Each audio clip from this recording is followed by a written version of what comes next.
Compbiz। नमस्ते दोस्तों, मेरा नाम है चंद्रश्री राजपूत। दोस्तों, जैसा कि आप सभी जानते होंगे कि आज के टाइम में प्लास्टिक पर्यावरण और हमारे लिए कितना खतरनाक बन चुका है, लेकिन क्या इस गंभीर समस्या का कोई सॉल्यूशन है? तो इसका सॉल्यूशन है plastic waste recycling plant. Plastic के बढ़ते दुष्प्रभाव को कम करने के लिए प्लास्टिक रिसाइकलिंग बाजार की बढ़ती मांग बनता जा रहा है, जिसमें प्लास्टिक वेस्ट का यूज होता है। हम आपको इसकी व्यवसायिक योजना, इसकी प्रक्रिया और भारत में प्लास्टिक वेस्ट रिसाइकलिंग प्लांट की लागत के बारे में आज आपको इस वीडियो में बताने जा रहे हैं। तो सबसे पहले बात करेंगे बिजनेस प्लान की, किस तरह से आप इस बिजनेस को शुरू करने से पहले एक प्लान बना सकते हैं। दोस्तों, इस बिजनेस में आने से पहले आपको एक अच्छी तरह से सोची समझी योजना बनानी है और उद्योग में प्रवेश करने से पहले उन जरूरी फैक्टर्स को समझने की और उन पर आपको विचार करने की जरूरत है। साथ ही एक व्यवसाय योजना ऋण स्वीकृत होने और अन्य निवेशकों को आमंत्रित करने में भी मदद करती है। तो आपको अपना बिजनेस शुरू करने से पहले उसका एक लेखा जोखा यानी कि एक बिजनेस प्लान बनाना होगा, जिसके ऊपर आप अपना बिजनेस रन कर सकते हैं या चला सकते हैं। अब बात करेंगे मार्केट रिसर्च की इस बिजनेस के लिए।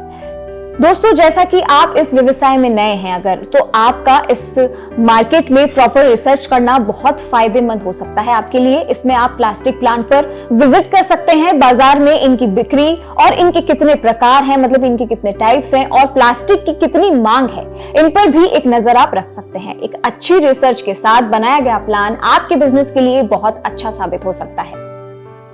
Location for waste plastic recycling plant. अब बात आती है लोकेशन की। एक बार जब आप प्लास्टिक के प्रकार और इनके फायदे के बारे में अपना मन बना लेते हैं, तो आपको ऑपरेट करने के लिए एक जगह की जरूरत होगी। याद रखें कि वो जगह बड़ी और सेफ होनी चाहिए, और ये और भी अच्छा होगा अगर आप लोकेशन शहर के बाहर देखते हैं तो आपको एक प्रॉपर लोकेशन मिल जाएगी। आपको जितनी अपनी मशीन्स रखनी होगी, जो भी आप बिजनेस शुरू करना चाहते हैं, उसके अकॉर्डिंग आप अपनी लोकेशन शहर के बाहर देखेंगे तो ये आपके लिए बेनिफिशियल होगा। अगर आप शहर के बाहर जगह चुनते हैं तो इसके कई फायदे हो सकते हैं, जैसे कि जमीन सस्ती होगी, आप ज्यादा उद्योगों से जुड़ पाएंगे, जिससे कि आपकी बिक्री आसान हो जाएगी। और दोस्तों, सभी machinery, tools, collected waste product, storage area, recycle products, packaging, छोटे कार्यालय स्थान को एकोमोडेट करने के लिए जितने स्पेस की जरूरत है उसको कैलकुलेट आपको करना होगा, और उस जगह पर पानी और बिजली प्रॉपर तरीके से आपको मिले, इस बात की भी आपको रिसर्च करनी होगी और उस अकॉर्डिंग आपको अपनी जगह देखनी होगी। अब बारी आती है मशीनरी की। अगर आप ये बिजनेस करने की सोच रहे हैं तो आपको किस तरह की मशीनें चाहिए, इनके बारे में भी आपको बता देते हैं। आपको जिन प्राथमिक चीजों की जांच करनी चाहिए वो मशीनरी है और रॉ मटेरियल्स होती हैं। ये जांच लीजिए कि मशीनरी की नीड आपको कितनी है, क्योंकि आपके व्यवसाय के साइज, बजट, प्लास्टिक के प्रकार पर डिपेंड करता है जिसे आप रिसाइकिल करेंगे और प्रोडक्ट को जिसे आप बनाना चाहते हैं। और दोस्तों, कोशिश करें कि ऐसी मशीनरी खरीदें जो यूज करने में इजी हो, काम में आती हो, कम बिजली की खपत करती हो, और इस रिसर्च के बाद आपको बेस्ट क्वालिटी और रीजनेबल प्राइस पर ये अवेलेबल हो सके। तो दोस्तों, अब बात करेंगे उन इक्विपमेंट्स की जिनकी आपको जरूरत होगी बिजनेस चलाने में। आप जिस प्लास्टिक का रिसाइकलिंग करना चाहते हैं उसकी मात्रा और गुणवत्ता के आधार पर आपको कई मशीनों की जरूरत हो सकती है, जैसे कि melting machine, rope processing machine, extrude machine, recycling plant, sorting machine, cleaning and washing machine, conveyor belt और कंप्रेसर। तो दोस्तों, ये तो थी मशीनों की बात जो आपको चाहिए। अब बात करेंगे इसकी प्रोसेस की कि किस तरह से आप इसकी प्रोसेस कर सकते हैं। सबसे पहले प्लास्टिक वेस्ट का कलेक्शन आपको करना है और डंपिंग इसे करना है। PVC, ABS, LD plastic waste को आपको छांटना है और उन्हें अलग करना है। फिर आपको ग्राइंडिंग करना है इन्हें, और अब आप इन प्लास्टिक रॉ मटेरियल्स की आपूर्ति रिसाइकलिंग इकाई को कर सकते हैं।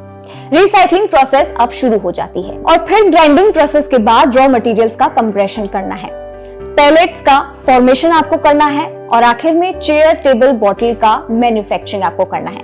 ये सारी प्रोसेस के बाद आप अच्छी तरह से समझ जाएंगे कि किस तरह से आपको रॉ मटेरियल्स और इक्विपमेंट्स के साथ इस प्रोसेस को करना है। और दोस्तों, अब बात करेंगे cost for waste plastic recycling plant के लिए। दोस्तों, लागत की अगर बात की जाए तो कारखाने की स्थापना की लागत 5 से 10 लाख रुपए के बीच हो सकती है। इसके अलावा आपको कम से कम 3 लाख खर्च करने होंगे, जो 35 लाख तक भी जा सकते हैं। हमेशा अच्छी गुणवत्ता वाली मशीनरी खरीदने पर विचार करें, क्योंकि मशीनरी की गुणवत्ता से समझौता करने से अच्छी गुणवत्ता के अंतिम प्लास्टिक उत्पाद आप नहीं कर पाएंगे। तो हमेशा ये ध्यान रखें कि आपको अगर अपना प्रोडक्ट बनाना है, उसको रिसाइकिल करना है, तो आपके पास जो मशीन है वो अच्छी क्वालिटी की होनी चाहिए। और अब बात करेंगे दोस्तों उन लाइसेंस की जिनकी आपको जरूरत पड़ने वाली है ये बिजनेस करने के लिए। अपने रिसाइकलिंग व्यवसाय को आरओसी के साथ रजिस्ट्रेशन आपको करना है और नगरपालिका अधिकारियों, पॉल्यूशन कंट्रोल बोर्ड और फायर अथॉरिटीज से भी व्यापार लाइसेंस आपको लेना होगा। अगर आप सभी अनुमतियां देते हैं तो आप 3 साल के लिए कर लाभ प्राप्त कर सकते हैं और बैंक से भी आपको आसानी से लोन मिल सकता है। इसके अलावा आपको फैक्ट्री लाइसेंस की जरूरत होगी और जीएसटी रजिस्ट्रेशन आपको करवाना होगा। बाकी किसी भी तरह के लाइसेंस और डॉक्यूमेंट्स की अगर आपको जानकारी चाहिए तो आप कॉर्बिस की टीम से संपर्क कर सकते हैं, वहां आपको इसके बारे में पूरी डिटेल्स दी जाएगी। दोस्तों अब बात करेंगे कैपिटल इन्वेस्टमेंट कितना हो सकता है इस बिजनेस के लिए। जैसा कि आपने अपने बिजनेस प्लान में अच्छे से स्टडी करके आपको आइडिया मिल गया होगा कि आपको अपना व्यवसाय या बिजनेस शुरू करने के लिए कितने इन्वेस्टमेंट की जरूरत पड़ेगी। यह आपके द्वारा चुने गए स्थान, आपके व्यवसाय के आकार, प्लास्टिक वेस्ट रिसाइकलिंग प्लांट, उत्पादन पैमाने आदि पर निर्भर करेगा। और आखिर में दोस्तों इस बिजनेस में कोई रिस्क नहीं है, क्योंकि ये एक टिकाऊ बिजनेस है और लंबे समय के लिए आप ये व्यवसाय को कर सकते हैं। और अगर आप अपना समय और पैसा इसमें लगाते हैं तो ये आपको मालामाल भी कर सकता है। तो उम्मीद करते हैं ये वीडियो आपके लिए बहुत ही प्रॉफिटेबल होगा। अगर आपको किसी भी चीज की जानकारी, किसी भी जरूरी डॉक्यूमेंट्स या बिजनेस से जुड़ी कोई भी जानकारी आपको चाहिए तो आप कॉर्बिस की टीम से संपर्क कर सकते हैं। हमसे कांटेक्ट करिए और हम आपकी समस्या का हल बताएंगे। नमस्ते।